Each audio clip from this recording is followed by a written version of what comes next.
What's up, homies? What's up, homies? What's up, homies? Welcome to the Knowledgeable Homeowner Podcast. We pick the brains of industry pros to unlock the trade secrets of homeownership. Our mission is simple: to turn everyday people into knowledgeable homeowners.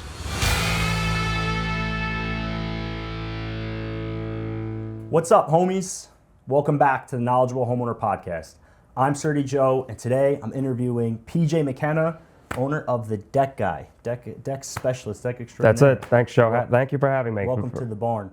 Yes, I see that. Thank you very much. I feel I like outside carpenter. This is like a carpenter's. Yeah, this is totally my vibe right here. Yeah, loving it. We hang out in here. We drink beers. We smoke cigars. And very good, man. The man cave. Yeah. But most of the time it ends up being super dirty, full of kid stuff, and like I have like my table saw, my skill saw. Yeah, this is the dirt zone. Yeah, when I'm hacking up work, work, I'm doing that. So it's tradition here to start the show off with a little introduction about yourself. Tell the people who you are and how the Deck Guy came to be. Sure, of course. My name is PJ McKenna. I'm the owner of the Deck Guy. We service both counties on Long Island. I'm actually a third-generation deck builder. Nice. So I think only 5% of American businesses are in their third generation, so I'm one of the few that... Was it the Deck Guy the whole time? So my biological this is how the whole thing started. Cool, my biological grandfather, my father's actual father, died when my father was very young. So he was one of the co-founders of Genovese drugstores. I don't know if you remember that. Genovese, so yeah. he was a pharmacist. Genovese is where retro is. Yeah, so back in the day, in the 60s, he was a pharmacist. He passed away when my dad was young. My dad got into woodworking to keep himself busy. My grandmother remarried. He was a deck builder. Okay. So they kind of like tag team because my dad was already had an interest in that. My dad started the actual company in 1981. The Deck Guy. Yes, in 1981. So when I was born in 86. Oh. So when I'm born, my dad was already running this thing for 5 years. So by the time I was 5, 6 years old, I was loading dumpsters and passing him his tools, and I was 35 pounds on job sites, kind of thing. That's awesome. So I love that it was the Deck Guy too. I mean, that's we've been around for forever. a long time. Yeah, so I'm the Deck Guy now. I have a son who's 3, so he's the Deck Boy. He's the heir apparent. Let's go. The Deck Boy. Yes. All right, so it's you had no choice almost. Pretty much. Yeah. So one of the stipulations though with him, this wasn't like you're next in line kind of thing. I'm just going to hand this to you. He told me, if you're going to work for me and be a salesman for me and be my lead guy one day, you got to go get a 6-year degree at college. A 6-year degree, and did it have to be in anything specific? So that was the thing. He never said anything specific, which looking back now, that was kind of genius because it gave me 6 years of, I think he knew this was a hard life, and it was hard on the body, it was hard on the mind, it was a lot of hours, it was hard on the family, and I think he wanted me to kind of branch out, spread my wings, maybe find another interest. Yeah, just within those 6. It was a just in case. No resentment here. If you go out and try your own thing and realize, I think that's what he wanted me to do. Yeah, I think he wanted me to kind of branch out, find my own thing, and within 6 years, maybe I go into finance, maybe I go into something else. But I didn't. I came back. So either way, I went and got a 6-year degree, right? So where did you go and what did you get? So I always had an interest in government and politics. So I went to SUNY Binghamton. So I got a 4-year. That's like not an easy one to get into. No, I applied and I was waitlisted initially. They called me a month later and said, you're in. So I thought I was actually going to go the following year, but I guess I have a year off. That was my mindset. But then I went that fall. And, so you did 6 years at Binghamton? No, I did 4 at Binghamton. So it was political science and physics, believe it or not. I minored in physics. I had an interest in physics and mechanics and all this other stuff. So It's the most bizarre thing in the world. Rough carpenters I work with are not poli-sci and physics. I get this. I wear a tool belt and I look like I'm homeless most of my life. But math. You guys do a lot of math. That makes sense. I always was a math guy. So I always had an interest in like engineering and physics and just like numbers. I was always good at math. So I went to Binghamton for that. Then I went to Hofstra. After that, got a 2-year degree in social studies education. Oh, nice. So I'm like, let me be a teacher. Yeah. But it always came back to this. It was the family business. It was always there. It was always there. So by the time I did all this, I had the brain of a college-educated person. I was working with my hands my whole life already, so I got the combination. I got the best of both worlds. Did you do any work in the things that you went to school for, or you went home and went right back to work? No, I actually taught for a little bit. I was gonna say because I have some friends that are guy teachers, and you have 40-hour work week, every weekend off, and all summer off. Like a lot of them do well doing both. Like until they hit that point where they're like killing it, they got to supplement their income. They work all summer, and then they would do jobs at night and stuff. So I started off I've always lived on the island. I started out at Smithtown East High School. Cool. Then I went to Oceanside High School, and then I did some time in the Bronx at Samuel Gompers High School, which is actually no longer exists. But I started out as a teacher, and then the whole Bernie Madoff thing happened with the recession, and nobody was hiring full-time teachers. It was either like sub work or per diem or Yeah, whatever my it was. sister went to school for teaching and graduated right around then, and that I remember that being a thing. Like they weren't hiring teachers, and then like 6 years later, that they were hiring everybody that came out. It's crazy. Right. So that's how I started, and then I just made my way back to this, and then my father eventually passed, and I kind of just took the baton and just kind of ran with it. And I've been working with the same two guys for over 10 years with both of them. So, that's so cool. Our little crew, it's like I could disappear and go away and they could still build it. Yeah, so I trust them to do quality work. Yeah. And we're like Wendy's. It's like quality is our recipe. Yeah, so like every single cut, like people have always talked about like expanding, making the business bigger. Like, why aren't you an office guy? Well, that's an interesting question. I can't be. I'm a hands-on person. Yeah. So, like I feel like when everybody gets, we're always like even me. Like I'm always looking at the next thing, and I like to think that every service I do, I'll do in some way forever. It's interesting to me, especially with contracting and construction, that you guys have stuck to decks and have done it successfully. And is there like a point, like when, because like I'm sure your dad running the business for a long time, I'm sure there was a lot of ups and downs. Like, was there a point where he decided like, no, we're just going to stick to this? Like, is that like? It was always just decks. Yeah, like no pavers. Not really, maybe one a year. Yeah. But it was 99%. At first it was wood, then it was wood and Trex. Yeah. And then it became primarily Trex, and there was a lot of turnover with the business, a lot of learning, a lot of new products. Like we were reinventing the wheel every single year of our business. So even though we were deck builders, it's like codes change, products change. How do you install this railing? How do you install this product? Like hidden fasteners came out. It's like you always, if you're not evolving, you're gonna go extinct, which a lot of guys do. They make the new product. There's manufacturer recommendations, but there's also the way for you guys to get the technique down and to become efficient at it. So every time they release one of these new products, it's not just like reading the box on how it's supposed to be installed. It's actually using it day to day. So pretty much the industry changing so much keeps it fresh. I've seen it turn upside down a few times in 20 years. So even though I'm 39, like I said, I've been doing this for over 30 years, even though I'm only 39. So I saw the beginning of Trex. I remember the day it came out. I remember all the ups and downs. They almost went out of business. Yeah. They had a lot of lawsuits. Like early 2000s Trex? Like even before that. Yeah. So the technology for that material has been out. Because it would fray, right? Wouldn't the top fray? The top would come off, it would fade, everything would turn to white with the sun. People complain about the heat retention and the slippage, and if you go online, all the negative stuff you read is from the stuff from 20 years ago. Yeah, because the newer stuff doesn't really have those same issues. I had a friend who had this, and I heard that, that was the stuff from 20 years ago. Yeah. So the technologies have caught up, and there's a lot of quality things out now. Yeah. So Trex is a Fortune 500 company. They make a lot of good products. Yeah. Everyone's they're like the Kleenex. Yeah. Everyone's heard their name. It's brand recognition. It's Band-Aid, that's what people, when they want composite wood for their deck, they call it Trex. They call might it not Trex. Get Trex. They might get TimberTech. They are a brand, whereas TimberTech is their competitor. Yeah. Fibron is another one. Yeah. Those three companies make up about 95% of the decking products in this country. There's others as well, and they do make good things, but those are the big three. Yeah.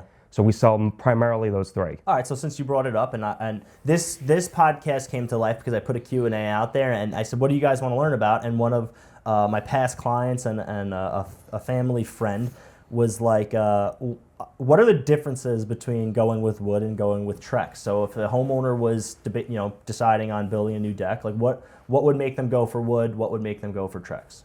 At this point, just cost. Yeah. So it's the cost of a wood deck. So a wood deck, no matter the species, even like the expensive Brazilian hardwoods and things like that. Ipe from Brazil, yeah. If it's wood, it has to be maintained. Yeah. And with our climate, with the up and down, with the temperatures, the snow, the heat, the sun, it's like the wood deck's going to get destroyed. And then people say, well, I'll maintain it. No one ever does. And the shelf life of these decks is at max 20 years. Within 8-9 years, it's garbage. Yeah.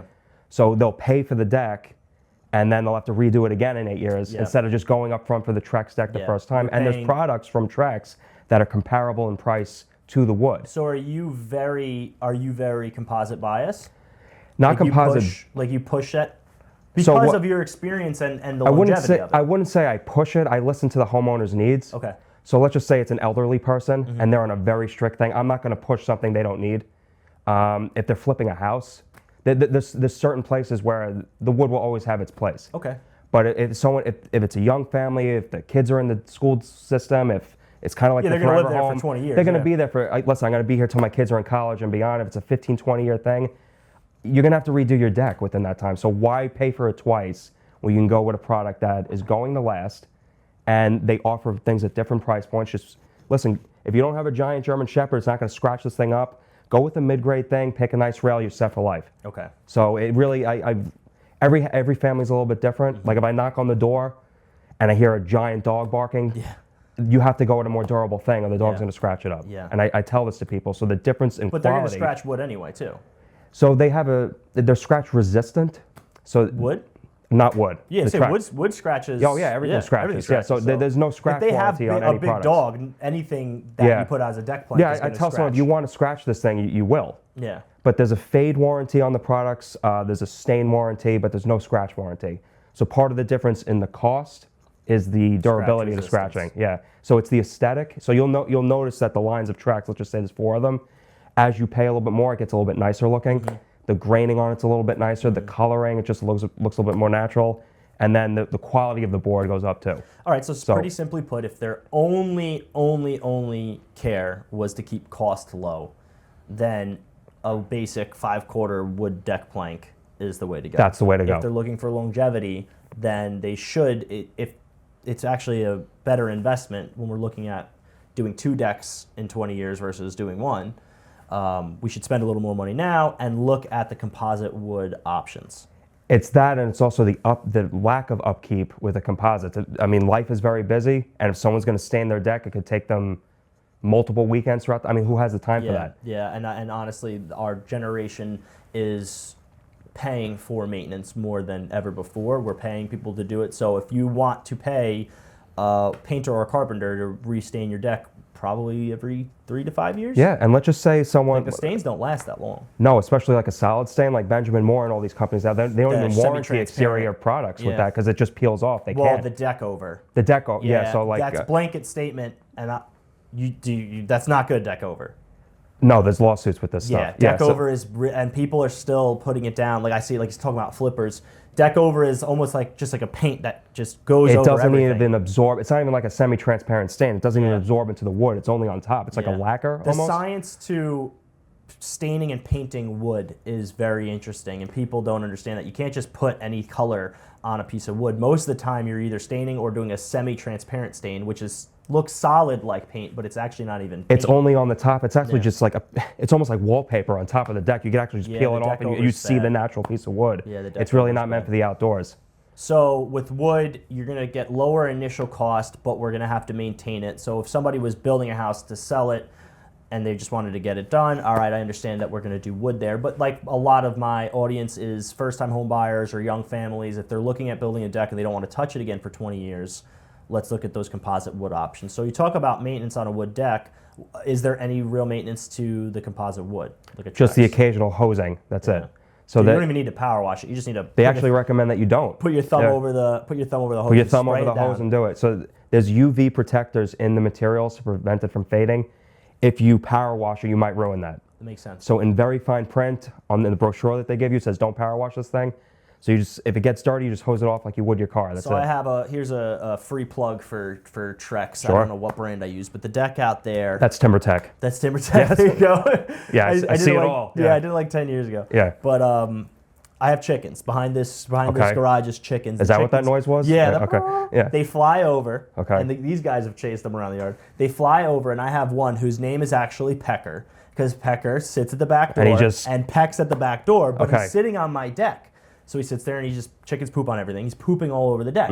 All I have to do to clean it off is just sit there and just thumb over the hose and spray it off. Maybe the Mr. Clean Magic Eraser, that white sponge? Yeah, honestly, like sometimes I have like a car brush that I use for brushing the siding and whatnot. Maybe sometimes hit it with that and some water, but like very rarely do I even have to put a soap down on it, because that's what I love about it. Like my kids are putting chalk all over it, and they're putting Bubbles soap all over it, and the dogs are running on it. The little dog, when it snows, will just go right on the deck. I'm constantly, obviously the chicken thing, I'm constantly cleaning the deck. So I like the Trex for that reason, because I can just spray it off. So it's super easy to clean. Now you just said you have chickens, young families, spillages, all this stuff. Imagine if that was wood and it's a porous material and that is just absorbing the chicken, whatever he's doing, is just absorbing into the wood and the smell, and it's impossible to get out. I would have not. So I think I put that deck in 2017. So it hasn't been 10 years, but it's been a decent amount of time. And I know for a fact if I did wood, I'd be like, I'll stain it, and I would have never once stained it. That's what everyone says. It would have been Splinter City. My kids would have been getting splinters. My wife would have been yelling at me. And yeah, it would have been nasty, and we'd probably do an episode in the spring of us replanking it. Pretty much, Yeah. and the species of wood that keeps the cost down is always pine, pressure treated wood. If you start going into the cedars and the mahoganies, and that's the same price as composite. I don't even really do those anymore. So when people do the fancy woods, like the Ipe, I don't remember how I think it's more of a flex. It's a flex. Like Yeah, I see it in Fire Island, and I do a lot of new construction out east. Like when you go to Ocean Beach and they build, I think they look sick because the plank also looks different too, because it's a small. It's one of those fancy. They come in Brazilian the smaller 3.5 inch profile. Dense. Yeah, they're really dense, but they still require maintenance. Oiling. So the Brazilian hardwoods, they're impervious to insects and moisture damage. That's cool. So you could throw that thing in a lake and it'll sink to it has the density of concrete. That's sick. So you cannot damage this thing if you want to. I picked up a few of the pieces, and that's one you keep heavy. in the truck to. So that if you work with that every day, it'll make you old quick. Yeah. So it's extremely heavy, and that's more expensive than Trex. So in some cases twice as expensive. That's sick. And it's labor intensive. Everything has to be pre-drilled. So they comes with the hidden fasteners, just like your deck. Everything's on the side, but anything that needs to be screwed up top, picture framing, stair treads, lattice trim, whatever, benches, everything has to be pre-drilled, glued, plugged, work. And it's really heavy. Yeah. So so I think like the hardwoods, it's more of a flex than anything. But that's what I've noticed. It's the houses that are in general a flex. Like the house itself is. When someone says I want a wood deck, they're not talking about that. They're talking about the pines. But like you if said, we're the between splinters, Trex and wood deck, it's going to be regular wood. if you don't take care of the pine decks, they're going to check, splinter, crack, and if you have young kids, those things are treated chemically. So when they get a splinter from that, it has chlorine in it, it has all sorts of stuff you don't want a kid to have in their skin. You're getting an accidental vaccine shot. I mean, just from working with every day, my hands are destroyed from getting splinters from this stuff. So when people say, I want wood, I want to keep the cost down, they're talking about pine. Yeah, okay. So, all right, so I like that, talking about Trex, talking about the brands. Now, within the world of Trex composite wood, what are some different options if I want to keep the cost low, or what are, like, cost low, best outcome? Like, what's one side and what's the other? So Trex, TimberTech, Fibron, Moisture Shield, Decorators, Evergreen, all of these companies have an intro everybody's got lines. Yeah, so let's just say a board of pressure treated costs $1 something a foot. They have boards at like $220. Okay. Whereas if you have a 300, 400, 500 square foot deck, it's not going to break the bank. Okay. Might be a few bucks more in material, but it installs just as quick and installs just the same. And if you have railing, let's just say, the whiter, the better for cost. So if you have if you start going into the colored railings, black, gray, brown, and mix, it starts driving the price up. If you notice everywhere in the world has a white fence, that's because it's the cheapest to make. It's the cheapest one. It's the same thing with deck railing. So if you go with a white vinyl rail and one of those intro TimberTech, Fibron, Trex boards, it'll keep the price. That's the best of both worlds, where you get the maintenance-free thing but keep the price down. That's what you want to do. What about that piece of Trex keeps the cost down? Like when you hold that one and you're holding the higher end one, what's the physical differences that you see as an installer? So the first thing you'll see is the color. So the stuff in the entry level bracket is usually just like a flat brown, a flat gray, like somebody rolled on paint to it. When you start going into the mid and upper tiers, you'll see that color variation. That looks more natural. Pretty much, yeah. And then you'll notice, like if you hold the board like this, the side profile, they have a scalloped bottom. It's called. They cut out the material. So it's actually less material. They scrape out part of the material. They throw it back in the machine to make more of it. They reduced on. Yeah, so it's cost. cheaper. Yeah, it's cheaper. So if your existing frame, let's just say, is the joist supports are spaced too far apart, you don't want to use that. Yeah. So what I mean, steps. I feel like steps a lot of the times when I see these cheap decks, the deck plank bellies, because the span's too wide. People build steps like it's a wood deck, so the joists are 16 inches apart. There's 400 pounds of PSI when you step onto a step and 100 when you're walking flat. So they really should put like a cat block almost in between so the deck plank is sitting on. These companies recommend like a 9 to 10 inch max spacing between so on stairs. Spacing. With the scallop boards. If it's 16, that's when you get the waving. But if it's a wood deck, it doesn't matter. You don't see that. Yeah, they don't think about it. Yeah. So there's a little bit of a quality difference, there's a color difference, and there's a price difference. Those are the three differences from the tiers. So the higher end one is going to be solid. Solid. Better when you grains. look at it, yes. Okay. So you're more apt to use that on existing, like if someone wants to rip off their railing, rip off their flooring, and put that down, you're more suited to do like the higher end stuff. Because it doesn't have that scalloped bottom. So what are scenarios where, all right, so you mentioned the dog. Like if we have a big Great Dane running across the deck every day, we're going to have to go with a higher It's recommended, What are other scenarios where you would be like, hey, listen, I know you want to go with the cheaper one, but you really should go with the more expensive one? So we just finished yesterday a wedding venue. So if there's going to be 1 million people on it, if there's going to be dancing, High foot traffic, commercial area, if it's a front porch, let's just say, where someone's dropping shopping bags, the Amazon guy all day, snow shovel. it. Yeah, if someone's going to constantly be walking on this thing, you probably, and scratches are a concern, you want to go with something like that. If it's a seasonal thing, like a pool deck, where we only use it half the year, our shoes are off, we're not entertaining on it, it's just a way of getting, you don't have to go nuts. Yeah, it's not high traffic. But if I go on an estimate, because they're all water resistant because they're plastic, so it doesn't matter. You could splash the chlorine on it. Someone could do a cannonball and get the chemicals on it. It doesn't matter. Yeah. But if I go on a sale and I knock on the door and again I hear that giant dog, it's like I already know before I even met them what's best. Yeah, you're gonna have to tell them one way or the other. Yeah, if you have a dog 80 pounds or bigger, it's gonna scratch the entry stuff like day one. Yeah, that's it. You look at the hardwood in their house or the back door that leads to the deck, and it's got deep gouges in it from this dog scratching it. So pretty much. So traffic is a big one, but water resistant. They're all rather water resistant. We talked about the spans. So maybe if somebody was trying to not be like, let's just say we were reskinning an existing framing, which we could talk about that too. Reskinning existing framing. If we're not trying to beef up the deck, we might have to go with a more expensive plank because the spans might be too. Pretty long, much, yeah. I see a lot of, I do home inspections. I go to a lot of houses, I see a lot of shoddy deck framing. It's very common that I framed it or the landscaper framed it and it's not, it's never up to code. But a second story deck I take very, very serious because those collapse. If you're doing an estimate on just reskinning a deck, is that something you do? Would you reskin a deck or That's most of what we do. Yeah. So I have to assess the frame first. The footings have to be proper. They have to be the right size. No visible rot. So what's the process? So my deck, I finished the sides off it. I wanted you to reskin it. I want you to give me an estimate on it, but you don't know what you're working on. What's the process for that? So I would tell the homeowner outright, like I can't see the other stuff. We're gonna have to kind of assess it. I'm gonna say it looks good. Or make some access. Would you cut into it?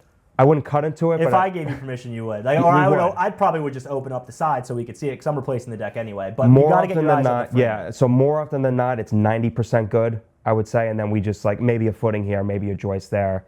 We have to account for some blocking, some picture framing, and we just have to account for leveling it out maybe. But if somebody else built the frame, it's not going to be perfect, but that's accounted for in giving the estimate. Second story decks, most of the time you could see. What are some of the issues you look out for with a second story deck? If it's built years ago, the post supports are not the right size. You're talking the thickness of the posts. Yeah, so they're 4x4s instead of 4x6s. Someone didn't do the right V bracing or Y bracing. So with the 4x4s, what I find is it's very easy visual sell to the person. They're warped, they're split, they're twisted, they're bowed. They look toothpicky in a lot of senses too. Toothpicky, and there's only 2 or 3 of them holding up this whole thing that you're gonna have 20 people on. I know. So let's beef that up. All right, so on that side, I look a lot with the ledger board.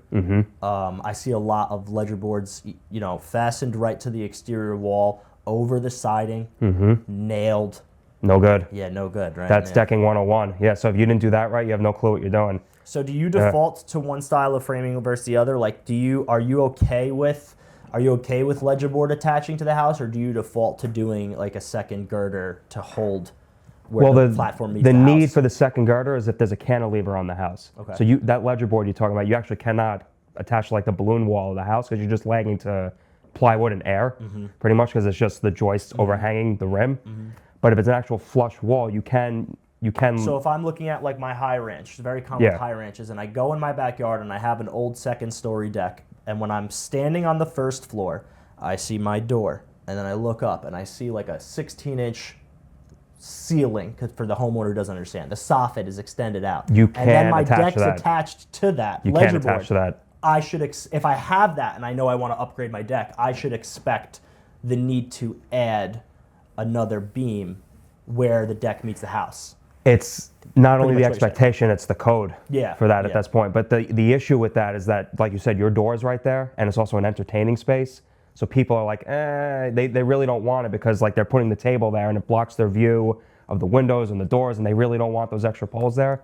But it's not really up to them in that regard. Implementation of engineered lumber and steel and flinch plates in decks, because you get I see some people do some sick down, first level of underneath the deck, they build out a nice bar, they do the finished soffit that runs to a gutter, so you can make almost like a covered patio underneath that deck, and they're able to do it because they're opening up all the posts by installing some steel and installing some engineered That's part lumber. of the appeal. So the company we mentioned, Trex, they have a rain system where you can have not only the deck up top on a high ranch, you can have the space below. I love that. And if you put the extra girder there with the 3 or 4, it's destroyed, that space. So people, they usually, I'm going to say 9 out of 10 times, want to come up with a solution where those poles are not there. Yeah. So they can enjoy the space underneath. I think we could get into this a little bit. We don't have to talk about numbers, but we do know the cost of everything is going up and the cost of these building materials are going up. So my perspective is, I hate not to spend people's money. You're spending a ton of money anyway, or a good amount of money anyway. I think the difference in opening up the floor plan for the area below isn't that much more than the work anyway. The cost of those structural engineering girders has gone down a lot. Like I love when people do that. Even if you're not planning on finishing the space below now, when that deck's gonna be there for 30 years now. Like, so my recommendation for that is the rain system goes down first, then the floor. You don't have to do the lights and the finished ceiling and the column. That can be done later. Yeah. Just put the rain system in now. It's not that much of an addition. And then 5 years down the road, if it's in the cards, then you can finish it off nice. Yeah. And then you got the space to do it. Yeah. But it's just a great way to, again, if it's a 300 square foot deck, that's usable square footage in your backyard that you can use. You can hang out on it. Yeah, you have a birthday party, something happens. We have to stretch our outside time in New York. Like every July Saturday that we're stuck inside is one less Saturday of our year that we can't be outside, and we spend 6 months inside. So I love, and I'm seeing a lot more of it. Installing that gutter system, utilizing the space underneath it, but we have to consider the structural stuff first. So part of your estimating process, if you can see the structural areas, you're going to look at these areas and look out. And it's always assumed that something needs to be addressed. Yeah. Because when we rip the floor up, like you said, if you really can't see it, I assume it's mostly good. But if honest to God, we just probably just take, if it's a footing or something, we'll just take care of it for them. Yeah. It's a nickel dime thing. Yeah. When we come up with a contract with someone, I really don't come back to them for money after that. Yeah. So it's just like, we're just going to take care of it. And that's where the as experience a professional. comes in. Yeah. Like, there's always you can't go to bathroom without expecting to see some water intrusion somewhere. Every bathroom's leaking. And same thing, like when you strip the deck planks, you might blast a joist open that you didn't notice or something. There's always stuff on the truck to take care of it. Yeah, that's cool. So you guys can take care of it. So it's part of the experience too. No one wants these overhead charges and no one wants these change orders that they like. Once we come up with a price and I as a professional say this is the way it's going to be, we just take care of it. Yeah. You know. Cool. Yeah. You talked about railings a little bit, and the same way we talked about the differences with the Trex and the wood and whatnot. What are some varying quality things with the different railing kits? So the railings is the same idea as the decking, where there's levels to it. So if you're doing a wood deck, most people do the wood railing, but in other brackets of railings, there's the all white, like I said, and a lot of people are doing the aluminum railings now, like the black aluminum railings, but those do get hot too. So as far as the quality I would say, if it's non-wood, is pretty much the same. Like it's going to hold up. It has metal inserts in it. It's not going to sag or move or anything. But it's more the color difference that drives the price up. I think I've noticed a lot too is the way like the handrail and the spindles are attached to like the post. Like I guess less expensive ones, you could see the hardware, you could see the screws. The more expensive kits are the more brackets you see, the the less costly it is. Yeah, but then nicer, fancier ones, everything's super if it looks smooth fancy, it is. Yeah, it's a good way to put it. Yeah. So with the railings too, a lot of people want to do that cocktail top where there's no post caps. They want to do the flat top, the drink rail they call it. But if you have a staircase, let's just say again, it's a high ranch, you cannot do that railing going down the stairs because it's not a graspable handrail. Yeah, it's not graspable. It's 5.5 inch wide plank. So you have to do some sort of different ADA secondary handrail pipe kind of thing. Yeah. So now you're getting into permits and codes, and I not to get boring talking about permits and codes, but unfortunately it is the truth. When you're building a deck, there is permits and codes involved in it. What is somebody to expect in that process like? If you're doing a new build, if you have a clean slate in your backyard, odds are you probably need one unless it's ground level. Yeah. So between Nassau and Suffolk County, you have to stay 4 feet. If it's ground level, by that I mean first floor. You have to stay 4 feet, in some cases 5 feet off the neighbor's fence because of encroachment laws. You can't deck all the way up to the fence. And you have to, if you're above 8 inches at any point, you need a permit. Okay. So most towns, you're going to need to get the engineer, get the architect, get the liability insurance, the contract. So even if you need all these things. Floor, it's all ground level. So even if your first floor, like my first floor, the landing of my first floor is probably 24 inches above grade. Yeah. So that no matter what that deck is, since the deck itself is above 8 inches off the ground. If one side is 8 inches and the other side's 24, they're measuring the 24. Okay. So at any point, anything above 8 inches, the town or the village or whoever wants to know about it. should be permitted. In which case you're going to need renderings, blueprints, and that's where the architects come in. Architecture. Someone to come up with some sort of drawings. From the contractor themselves, they're going to want liability insurance, disability insurance, and if we're working in like an HOA or some sort of like community, they might auto insurance, and there's a whole bunch of stuff the contractor has. Yeah, I mean it's crazy what they want sometimes, but there's a whole bunch of things you have to get together as well as the actual permit itself, like the application for it to get this thing going. So that's to add the deck. Yes, that's to add the deck. Or do like a big renovation to it. But if I wanted to reskin a deck. If you have an existing frame, existing deck that's there, and you're doing cosmetic upgrades, meaning like ripping out the stairs, new lattice, new rail, new floor, then we're good to go. Then it's like me and you doing it on the weekend together. That's it. They don't need to know about it. Okay. In most cases. Yeah. Unless you're expanding it in any way. Now I think what happens with people is code is there to keep us safe. We've had code professional on before. Code is there to keep us safe. My perspective is if I'm hiring a contractor that is not going to do the code or better without being told to, then I'm probably hiring the wrong contractor. So I'm just from our conversation, I know automatically everything you do is exceeding code anyway. You don't need 2 or above. New York State, you don't need the code. To me, code is the worst we can do legally. If you do it anywhere, that's what it is. It's illegal. So what I like to refer to is I want to do things to the best practice. Code is not the best practice. Code is technically the worst legal practice. If it's any worse, it's illegal, right? So the bare minimum. It's the bare minimum. So I know when I'm hiring you that because of the experience, like on our conversation, like everything you do is going to exceed code anyway. But I think some homeowners like to know like things are being done to code. But like I said, I think that's just about hiring the right contractor in general. Well, when you hire the architect for the new build, that's where this comes in, because the architect will come up with a blueprint where everything is detailed for the plans examiner, for the town, for me, for them. Everyone can look at this and say, like, this is what we're doing here. And it's basically like a set of instructions for me how to build it. So everyone's on the same page. So the architect is the person that's coming up with the, like, this will never fail you, and here's the proof, and they with the stamp. That's what it's for. I see a lot of plans now, and we're looking at they have like the joist layouts for everything now, so like you know exactly what every piece of wood is going. But one of the things I wanted to ask, because we're talking about safety and permits and doing it the best practice, with these railing kits. Before, back in the day, a lot of the posts for the railing would be attached to the outside like rim joist, band joist of the deck, and it would not allowed anymore. Face lag, so that's not allowed at all. Yeah, because there's movement. If there's only carriage bolts or something in it, or you dado or notch out part of that pole. The part that's actually attached is only half of a 4x4. Okay. So everything is through the frame, blocked out, bolted in, so that there's no, if there's a Hurricane Sandy again, one of my nothing is questions moving. was, what is, because I can stick the 4x4 through my deck platform, and I can attach it to the joist and the box beam where it makes a 90 degree. But what is the best way to do it? Like you said, you're adding blocking. When I look underneath the deck and I see it, what should I see to know it was done right? It should be blocked in all directions. So every side of the post needs blocking, and then you need 2 bolts. So not nails. I don't want to see. Well, nails too.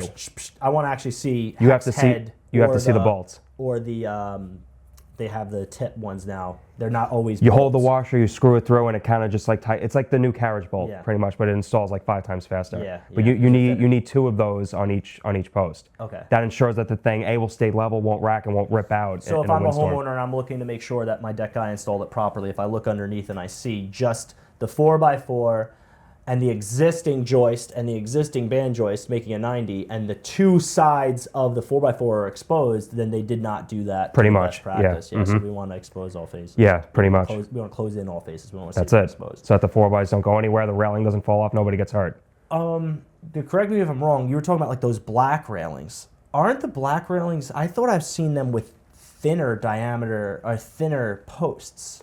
Do they have thinner post railings? There's 2 ways to install the railing. The 4x4 blocking, which we just talked about, where the sleeve actually goes over it, white, black, gray, whatever. There's a hollow sleeve that goes over the wood, and the wood is structural inside that. That's what holds the railing together. The other one is a surface mount post. Okay.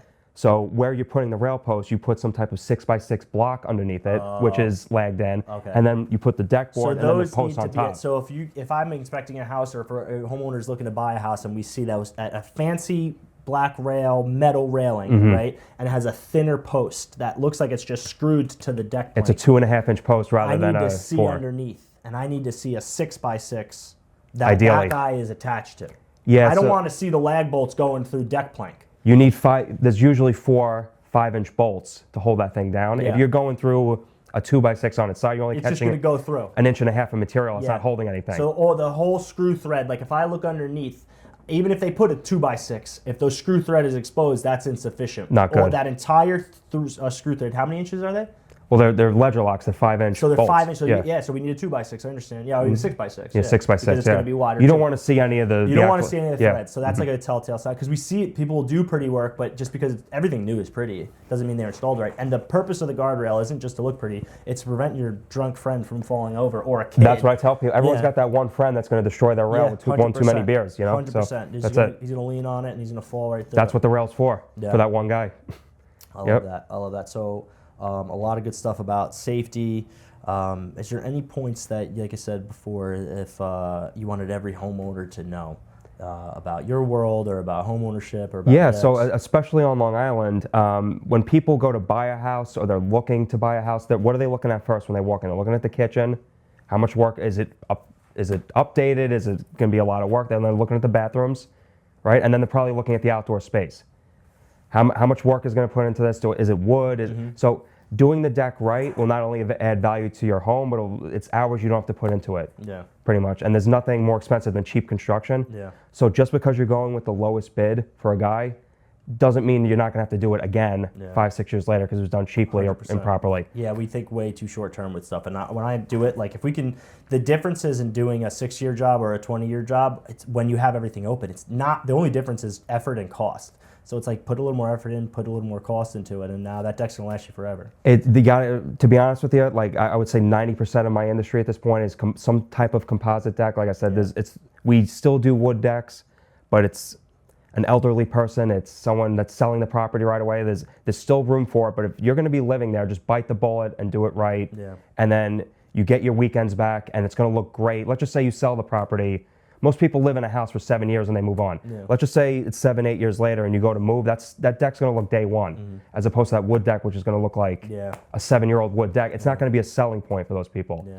So whether it's now or later, you're going to be paying for that wood deck one way or the other. 100%. Yeah, because if I'm going to sell the house and now I'm looking at it like, I got to redo the deck. That's versus 20, it 30 looks grand in equity brand new. downgraded on the house because that potential buyer's looking at it as a headache. Being in the real estate world too is like you don't want the perfect buyer to be turned off by something silly. So sometimes even if it's not a negotiating factor, maybe the perfect buyer for your house who will overpay for your house, like there's something about like the little things, like they can envision themselves chilling in that backyard every day in the summer. Now they're gonna make an offer on your house. So I do think like those things, especially on Long Island, it goes a long way. So yeah, so like here it's kitchens, it's baths, and then it's outdoor living will give you the third biggest return on your money. yeah.